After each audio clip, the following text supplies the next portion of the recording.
Hello guys, ഇന്നൊരു evening snacks തയ്യാറാക്കാൻ പോവാണ്. ഈവനിങ് അല്ല, 7:30 ആയി. അപ്പോൾ ഞാൻ ഈവനിങ് റെഡിയാക്കിയതാണ്. ഞങ്ങൾ പള്ളിയിൽ പോയി വന്ന ഈ സമയമായി. അപ്പോൾ അതേ പിള്ളേർക്ക് വേണമെന്ന് ഞാൻ ഉണ്ടാക്കാൻ പോവാണ്. ഇന്നത്തെ സംഭവം, ഇന്ന് ഞാൻ ഉണ്ടാക്കാൻ പോകുന്നത് പരിപ്പ് വട. അപ്പോൾ അതിന് എന്തൊക്കെ വേണമെന്ന് നമുക്ക് നോക്കാം.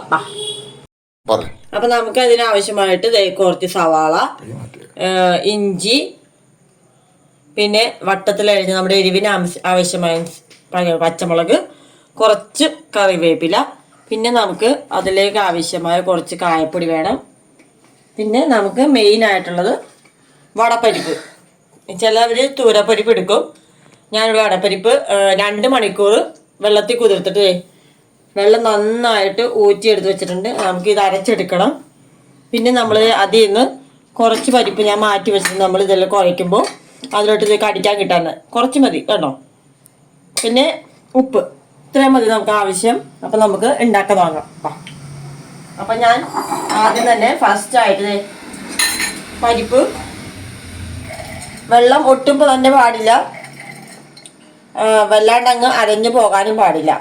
നമ്മൾ പൾസ് ചെയ്ത് 2 ബാറ്ററായിട്ട് എടുക്കാം, അല്ലെങ്കിൽ മൊത്തത്തിൽ അത് അരയത്തില്ല. നമുക്കിത് പൾസ് ചെയ്ത് എടുത്തിട്ട് വരാം. അപ്പൊ നമ്മൾ അരഞ്ഞു തുടങ്ങുമ്പോൾ വെള്ളം ഒഴിക്കാത്തതുകൊണ്ട് മുകളിലേക്ക് ആകും. നമ്മൾ തട്ടിക്കൊടുത്ത് നിർത്തി അരച്ചെടുക്കണം കേട്ടോ. അപ്പോൾ അവരുടെയൊക്കെ പരിപ്പ് കിടന്നോട്ടെ, കുഴപ്പമില്ല. ഇത്രയും മതി കണ്ടോ, ഈ ഒരു പരിവം കണ്ടോ. ഇനി നമുക്കിത് ഒരു ബൗളിലേക്ക് മാറ്റാം. കണ്ടോ, ഇങ്ങനെ ഇരിക്കണം. ഒട്ടും തന്നെ വെള്ളം ഒഴിക്കാൻ പാടില്ല. തരിതരിപ്പ്. ഇപ്പം ഇങ്ങനെ പരിപ്പ് കിടന്നതിന് കുഴപ്പമൊന്നുമില്ല, നമുക്ക് കടിക്കാൻ കിട്ടും. ഇതുപോലെ നമുക്ക് എല്ലാ ബാറ്ററും അരച്ചിട്ട് വരാം. ഇപ്പോൾ അരച്ചെടുത്ത് വന്നിട്ടുണ്ട് ഫുൾ ബാറ്ററും. ബാക്കിയുള്ള പരിപ്പ് നമുക്ക് ഇട്ട് കൊടുക്കാം. ബാക്കിയുള്ള പരിപ്പ്, പിന്നെ നമുക്ക് അരിഞ്ഞു വെച്ചിരിക്കുന്ന കറിവേപ്പില, സവാള, പിന്നെ പൊടിയായിട്ട് വളരെ നേർമയോടെ വേണം ഇഞ്ചി അരിയാൻ, അല്ലെങ്കിൽ അത് മുളച്ചിരിക്കും. പിന്നെ ഇത് പരിപ്പായതുകൊണ്ടാണ് ഞാൻ കായപ്പൊടി ഇടുന്നത്. ചിലർക്ക് കായപ്പൊടി ഫ്ലേവർ ഇഷ്ടമല്ലെങ്കിൽ സ്കിപ്പ് ചെയ്യാം. കായപ്പൊടി, ഉപ്പിന്റെ അളവ് ഞാൻ പറയുന്നില്ല. അപ്പൊ നമ്മൾ ആദ്യം ഇട്ടിട്ട് ആവശ്യത്തിന് നമ്മൾ ഇട്ട് നോക്കിയിട്ട് ഒരുപാട് ഉപ്പായ പിന്നെ ലേശം വളരെ കുറച്ച് ലേശം മഞ്ഞപ്പൊടി, ഇത്രയും മതി. ഇനി നന്നായിട്ടിത് എല്ലാ ഭാഗത്തേക്കും നല്ല കുഴച്ച് കണ്ടോ.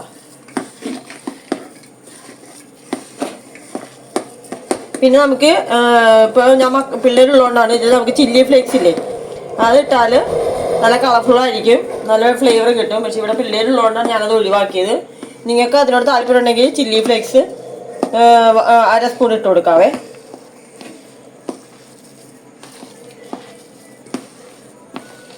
ഇത്രേ ഉള്ളൂ. ഇനി നമുക്കിത് കയ്യിൽ ഇത്തിരി വെള്ളം നടിച്ചിട്ട് നമുക്കിത് വാർത്തെടുക്കാം ഓരോന്നും. ഓക്കെ,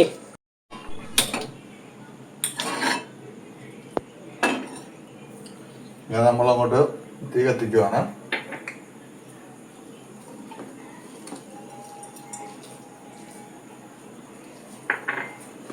എന്താ വാങ്ങിച്ചെണ്ണം ഒഴിച്ചു വറക്കാൻ ആവശ്യമായ എണ്ണ ഒഴിക്കണം.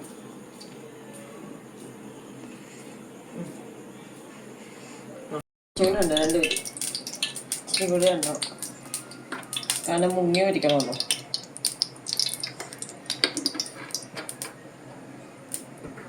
കുറച്ച് 10 ആയിട്ടുണ്ട്, ഇപ്പോൾ ഒരു 5 ആയിട്ടുണ്ട്. നമ്മൾ ഇട്ടത് പൊങ്ങി വന്നിട്ടുണ്ടെങ്കിൽ എണ്ണ ചൂടാൻ നിർത്താം. ഇനി നമുക്ക് ഇതിൽ ഓരോന്നും നമുക്ക് എണ്ണയിലോട്ടിടാം.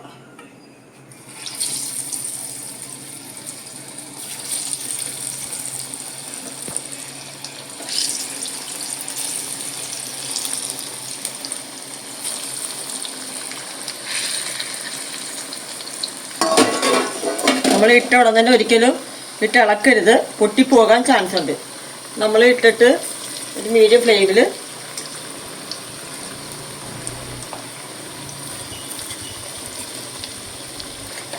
നല്ല ഒരു വശം നല്ല മൂത്ത് വരട്ടെ. അതിന് ശേഷം മാത്രമേ നമ്മൾ തിരിച്ചിടുള്ളൂ, അല്ലെങ്കിൽ പരിപ്പെല്ലാം സ്പ്രെഡായി മൊത്തത്തിൽ പൊട്ടിപ്പോവും. ഇതങ്ങനെ തന്നെ ഇരിക്കട്ടെ. അപ്പോൾ നമുക്ക് ഏകദേശം ഒരു വശം ആയിട്ടുണ്ട്. അപ്പോൾ നമ്മൾ പയ്യെ തിരിച്ചിടുവാണ്. തീ കൂട്ടി വെച്ചാൽ ഉള്ളു വേവത്തില്ല, പുറമേ മുരിഞ്ഞും പോവും കേട്ടോ. ആനക്കാതെ വെച്ച് നമ്മൾ ഒരു വശം മുരിയാൻ കാത്തുന്നപ്പോൾ ഒട്ടും തന്നെ പൊടിഞ്ഞു പോയില്ല കേട്ടോ. ഞാൻ ആ വശവും മുരിയുന്നവരെ നമുക്ക് വെയിറ്റ് ചെയ്യാം. അപ്പോൾ ദേ നമ്മുടെ പരിപ്പുവട ഏകദേശം നല്ല മുരുമുരാന്നുള്ള പരിപ്പുവട റെഡി ആയിട്ടുണ്ട്. ഇത്രയും മതി. കൂടുതൽ ഇതായി കഴിഞ്ഞ് കഴിഞ്ഞാൽ ഹാർഡായി പോവും.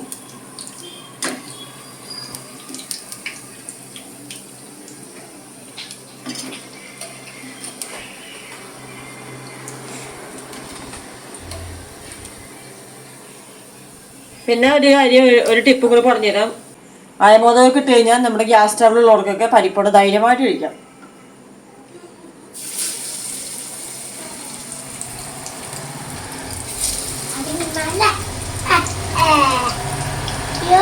കായപ്പൊടി ഇട്ടോ, കായപ്പൊടി ഇട്ടോ.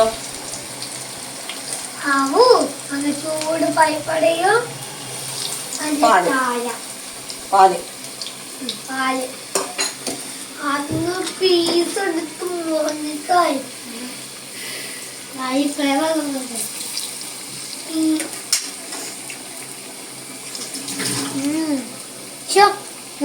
മീനെ മണമന്നെ പോകണമേ.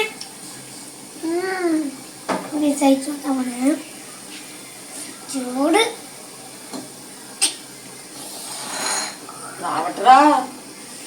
ചൂടാകട്ടെ. ഇവിടെ മക്കൾക്ക് ക്ഷമയൊക്കെ നശിച്ചിരിക്കുക കണ്ടോ. നല്ല ആവി പറക്കുന്ന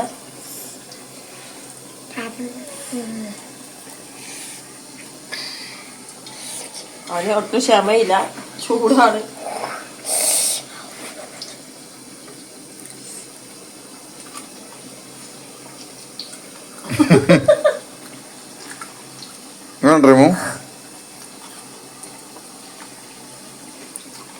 ഒരു സംഭവം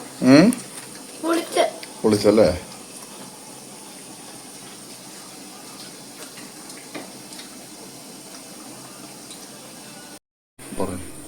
അപ്പം നമ്മൾ എല്ലാ പരിപ്പുടയും നമ്മൾ വറുത്ത് കോരിയിട്ടുണ്ട്. കഴിയുമ്പോൾ നമുക്ക് സ്റ്റവ് ഓഫ് ചെയ്യാം.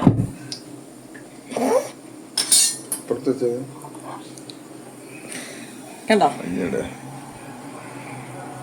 നമ്മുടെ പരിപ്പോടൊക്കെ ഓക്കെ അല്ലേ, എല്ലാം ഓക്കെ ആയിട്ടുണ്ട് കണ്ടോ. ഇത്രേ ഉള്ളൂ, സിമ്പിളായിട്ട് ചെയ്യാൻ പറ്റിയ ഒരു ചായ സ്നാക്സ് ആണ്. അപ്പോൾ എല്ലാവരും ട്രൈ ചെയ്യണം. വീഡിയോ എല്ലാവർക്കും ഷെയർ ചെയ്യണം. അപ്പോൾ എല്ലാവരും വീഡിയോ ട്രൈ ചെയ്ത് നോക്കണം, മക്കൾക്കെല്ലാം ഉണ്ടാക്കി നോക്കണം. നമ്മൾ പുറത്തുനിന്ന് ഫുഡ് മേടിച്ച് വയറ് കേടാക്കരുത്. നമ്മൾ കണ്ടിന്യൂസ് ആയിട്ട് അവർ ഒരേ എണ്ണ തന്നെ വീണ്ടും വീണ്ടും ചെയ്യുമ്പോൾ ക്യാൻസറിൻ്റെ ഒക്കെ കാരണമാകുന്നു. മക്കൾക്കും എല്ലാവർക്കും തന്നെ പ്രോബ്ലമാണ്. ഇതാവുമ്പോൾ നമ്മുടെ വീട്ടിൽ നമ്മളുണ്ടാക്കിയ ഫുഡ് സേഫ് ആയിരിക്കും, ഫ്രഷ് ആയിട്ടുള്ളത്. നമ്മൾ അന്നുള്ള എണ്ണ തന്നെ നമ്മൾ യൂസ് ചെയ്യുന്നത്. അപ്പോൾ എല്ലാവരും മക്കൾക്കെല്ലാം ഉണ്ടാക്കി കൊടുക്കണം. ഓക്കെ, പിന്നെ അടുത്ത വീഡിയോ കാണുന്നത് ബൈ.